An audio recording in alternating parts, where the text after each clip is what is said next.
L'astuce, c'est qu'on arrive à 52 degrés à cœur. On sait très bien que dans un poisson, c'est la température idéale.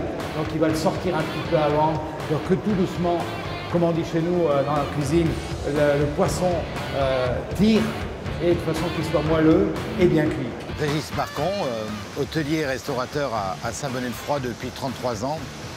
J'ai le plaisir d'être aujourd'hui sur ce salon pour animer en même temps le travail des candidats. J'ai un rôle particulier parce que tout simplement, il faut le dire, ce Bocuse d'Or m'a beaucoup amené au niveau professionnel, au niveau bien sûr de mon travail de tous les jours.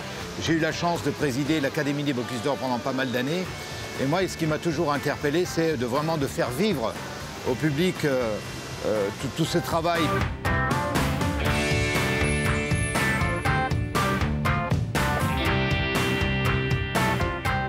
C'est un travail de fond parce qu'avant de parler des techniques, je crois que c'est important de s'intéresser, c'est ce que je fais sur les fiches, au travail que fait les candidats pour d'abord ne pas faire d'erreur, pour coller vraiment à la recette que le candidat a imaginée depuis pas mal de temps.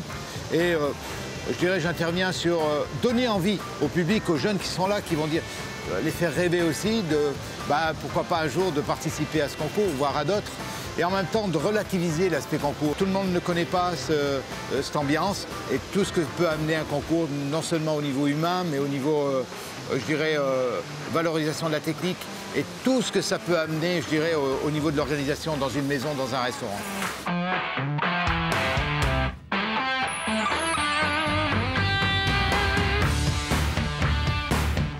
Je pense qu'il y a deux raisons pourquoi le public, c'est important de le faire participer.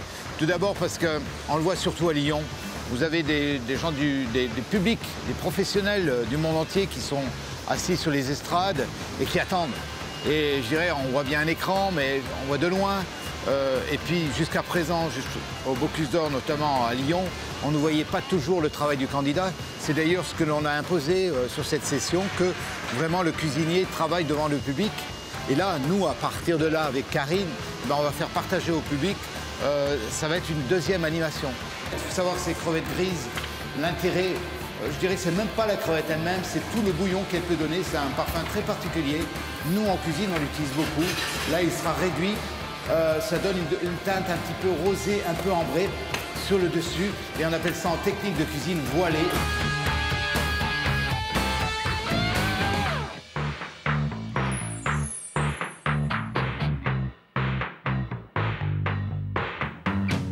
Dans tous ces concours, il y a de l'innovation, il y a de la technique, il y a du matériel qui évolue.